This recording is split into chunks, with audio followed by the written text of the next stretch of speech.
What's up, guys? Dylan here from 8 Deadly Sins. Welcome to Tarantula Thursday.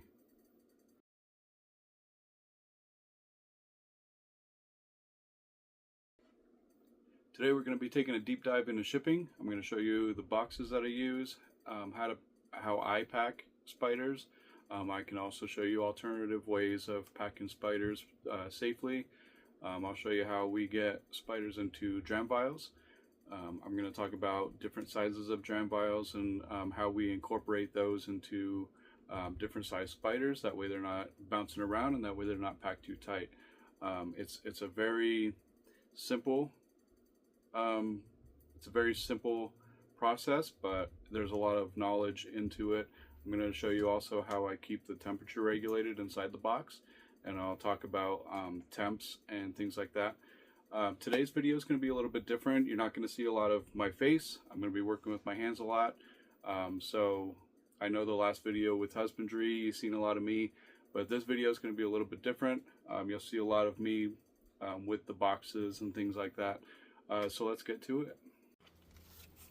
Alright, so first things first, picking out a box. This is just your basic 7x7 box from Reptiles Express. I've been using Reptiles Express for years. This is not a sponsored video. However, if somebody from Reptiles Express is watching and wants to sponsor me, I would gladly accept it. As you can see, it's only labeled on two sides. One, and then the opposite side. This side and this side are blank because when you print out your labels, you'll get a live animal sticker, and then you'll get the U.S. Fish and Wildlife sticker to put on this side. So all four sides should be covered, because if it's coming down the conveyor at FedEx like this, you're not going to see this. So you should cover all four sides in live animal. There should be some notification on all four sides. That way they're well aware. So this is the 7x7 again. This is my standard box. I ship in these all the time, and there are other box sizes available. However, you can fit quite a bit of animals in here, as I can show you in a little bit. You can fit quite a bit of animals in this box. So it may look small, but there's a lot of things that can go in here. You can put subadults, you can put multiple slings. I mean, you can really pack this box up. So let's move to step number 2, what to fill the box with. Alright, so step 2. This is polyfill. Again, not a sponsored video, but if somebody from Polyfill is watching and wants to sponsor me, I would gladly accept it. I started using polyfill in boxes a couple years ago. I used to use shredded newspaper or whole newspaper, you know, kind of wrap it like ceramic ceramic decorations and things like that, you know, to pack them safe. However, I noticed there's a lot of movement inside the box. So polyfill keeps everything secure. It's a very good insulator. It's the same stuff that's in your pillows. You can get this at Walmart. I get a big bag. It's a 50-ounce bag for, I think it's like 15 bucks. And you can get a lot out of a 50-ounce bag. It usually lasts me multiple shipments. But this is what I use to pack in my boxes. Then I'll make a little pocket right here. And that's where I'll put the dram vials or the deli cup or whatever I need to pack that day. So that's step number 2. Let's move on to step number 3, prepping dram vials. Alright, step 2, packing dram vials. First you'll need paper towels. I use the Viva Signature Select paper towels. They're very soft, they absorb moisture very well, and they have, you know, select your size. That way it's easier to make vials and cups and things like that. So you'll need those. These are sorted dram vials. They're from Thornton Plastics. Again, not a sponsored video, but if anybody from Thornton Plastics is watching and wants to sponsor me, I'll be happy to accept it. Sorry, I forgot my words there. So these are the 3.5 dram. These are the 7 dram. These are two of the commonly used that I have. You can also use, I have bigger ones. These are 50 dram. These are good for 4-inch spiders or so. I can show you how to pack these as well. Sometimes you ship out a bigger spider. Show you how to pack those for success. Let's start out with a 3.5 dram, since those are the most commonly used. What you'll do is you'll rip a paper towel like this, just a single sheet, and I'm going to be working down here, so fold it once, fold it twice, rip it,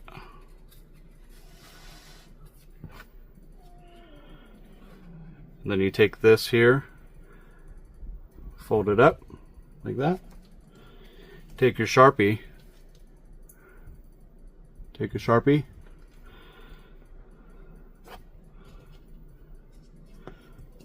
ahead and roll it up like that. Then you take your dram vial, kind of push it in there, make sure the hole's there. And you'll spray it down with water. So just a couple sprays, you know, 2, maybe 3 sprays on the inside. And then just, you know, go like this with the Sharpie. That way it stays open. And then you're ready to pack your spider. That's a 3.5 dram vial. 7 dram vials. If you have a 1-inch spider or 1.5 inch, maybe 2-inch spider that you need to pack, 7 drams. Okay. Same thing. So you'll fold the paper towels the same way. However, this time, what you'll do, ditch the Sharpie. I always like to use the clean edge. So there will be this fuzzy edge and then this clean edge. Take your finger like this, roll it up like that, fold the end, you know, just a little bit like there, and then put it in there. Okay. And again, you'll just give it a couple sprays, not a whole lot, you know, but just enough to keep it a little bit humid in there. Okay. And that's the 7 dram vial. Another way to ship is these. These are 2 milliliter dram vials. When I do bulk orders, when somebody orders 100 of something or 50 of something, I'll use these rather than the 3.5 drams. They're just more cost efficient. To pack these up is really simple. You take a piece of paper towel, and kind of roll it with your finger, push it down in there,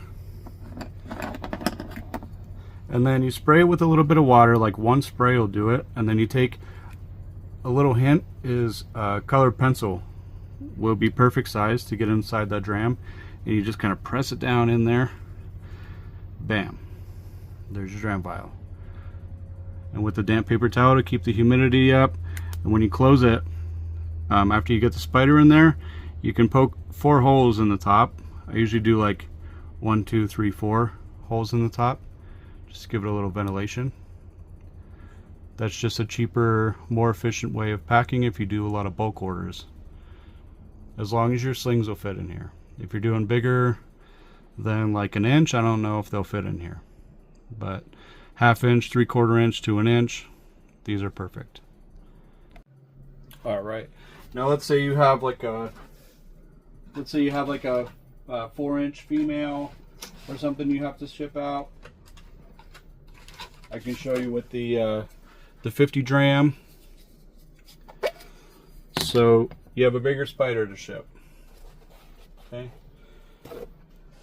Grab a paper towel, just 1 paper towel. Fold it. This doesn't really matter how you fold it like this, but you want to put it in the bottom. Dampen it down just a little bit, and when you dampen it down, you should be able to grab your Sharpie and kind of push it down and keep everything packed in the bottom. That's going to act as a barrier for your spider. That way it's not, bouncing around like that. All right, and then you take, for these bigger dram vials, I usually use 2 paper towels. So you'll take 2 paper towels or a whole big square like that, fold it in half, 2 fingers,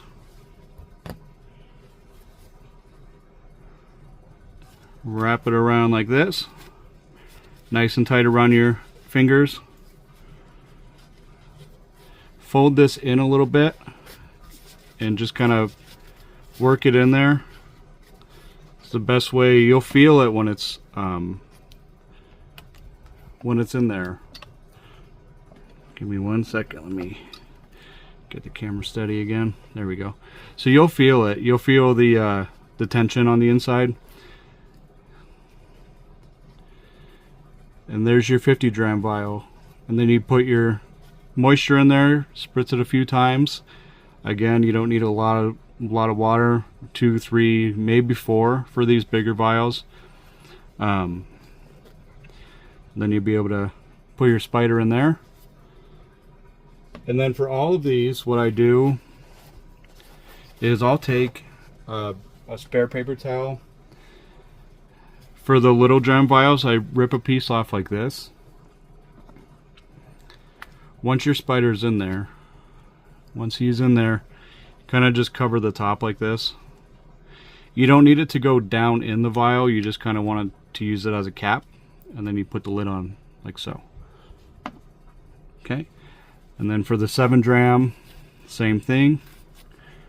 7 dram, just a little bit bigger of a paper towel. Fold it,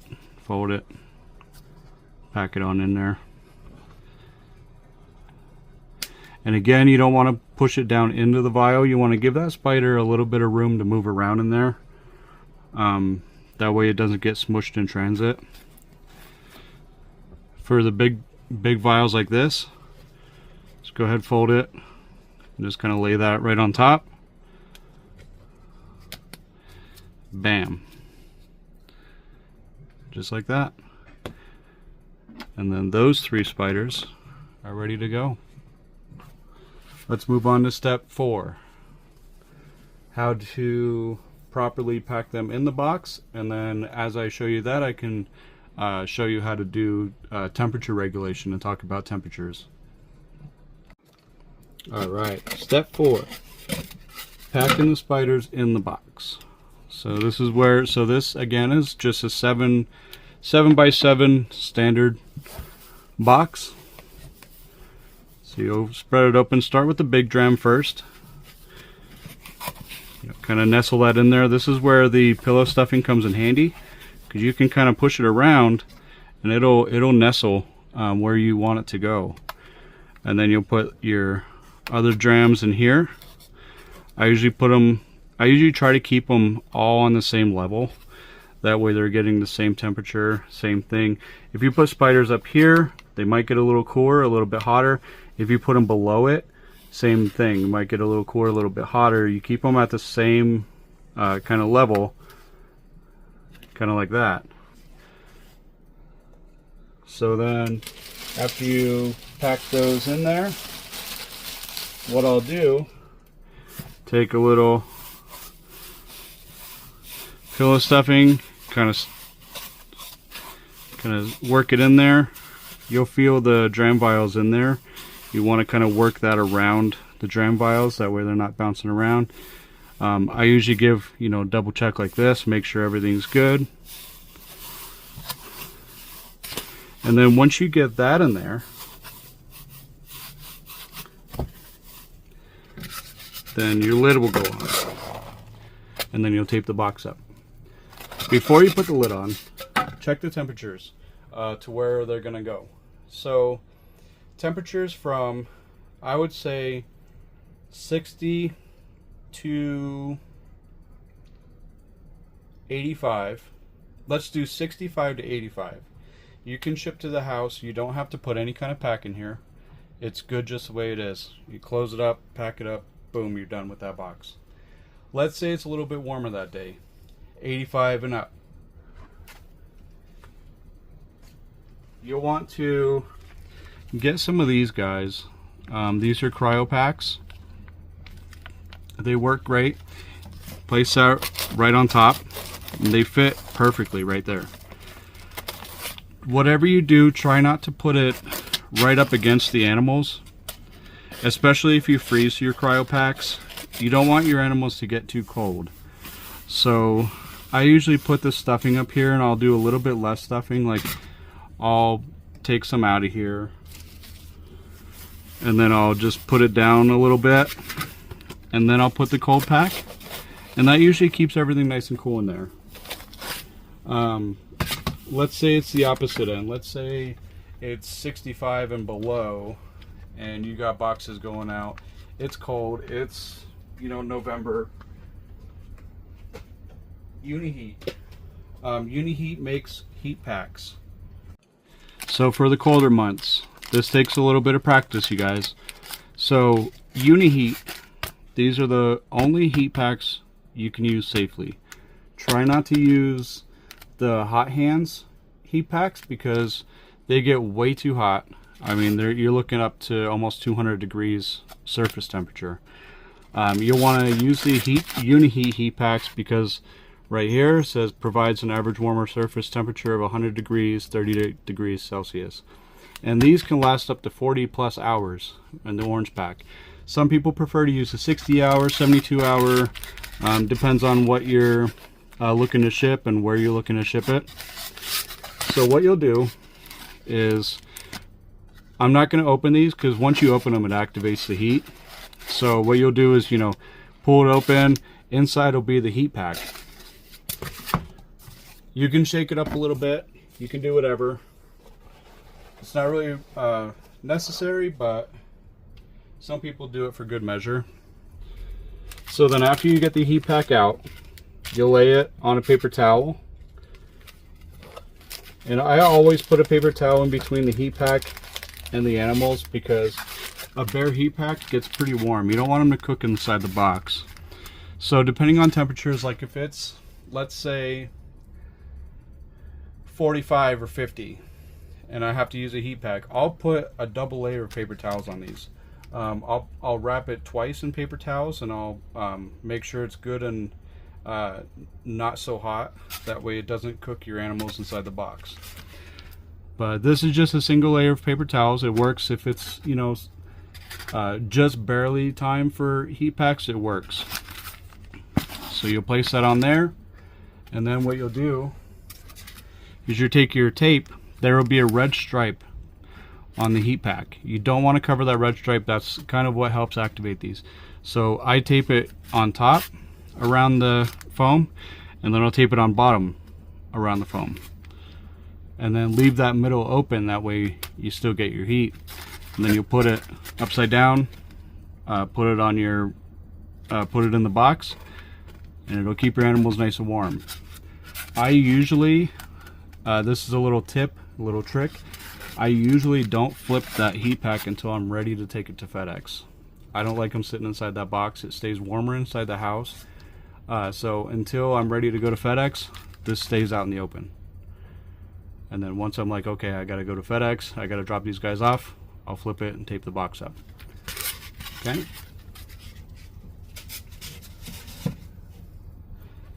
All right. So the next step, and the final step, step 5, will be just extras. Everybody loves a little gift sometimes, so I always put a little bit of stickers and things like that inside the box. Let's talk about that. Alright, so step 5, you got your box set up, all your dram vials are ready, you're ready to ship, you're packed in here, you got your foam, you got your top. This is blank. You know, it's kind of boring if you just leave it blank. There's nothing to see when you open it.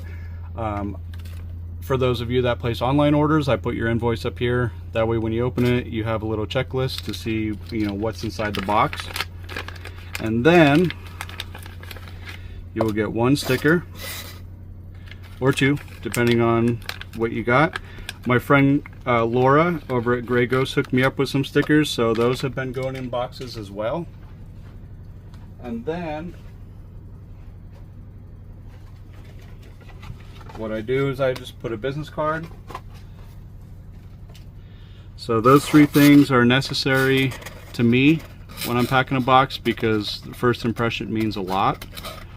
So when you're packing a box, these things are always in here. I will link Gray Ghost Creations down in the links below the description. That way you guys can check out her stickers. They're phenomenal. She's a phenomenal person.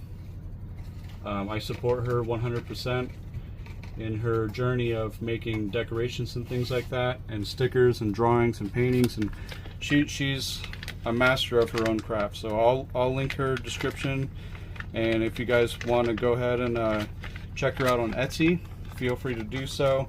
Tell her I sent you. Maybe she'll give you a little bit, a little extra in your box. So those are the 5 steps to shipping. And then after, of course, what you want to do is when you tape it up, I always make sure, so here's the tape line for the bottom. I don't like to tape them this way. I always like to, I'm kind of OCD about this, so I'll tape it the same. You get what I'm saying? So you'll fold up the box, you'll see the tape line. You want a tape line here. You don't want a tape line here because it's kind of weird. I mean, it works, but I'm kind of OCD about how I tape up my boxes. Alright guys, so there you have it. There's the 5 steps for shipping, and I hope you guys learned something and I was able to clear up any confusion that you had. I will leave the links below with any merchandise, my website, any kind of materials that I use. I'll put all the links down below. That way you have free access to what I use here. I'm a very transparent person, and I will answer any questions you have. If you have any, leave them down in the comments. I'll take care of them. Thank you guys for watching, and I'll see you next Thursday.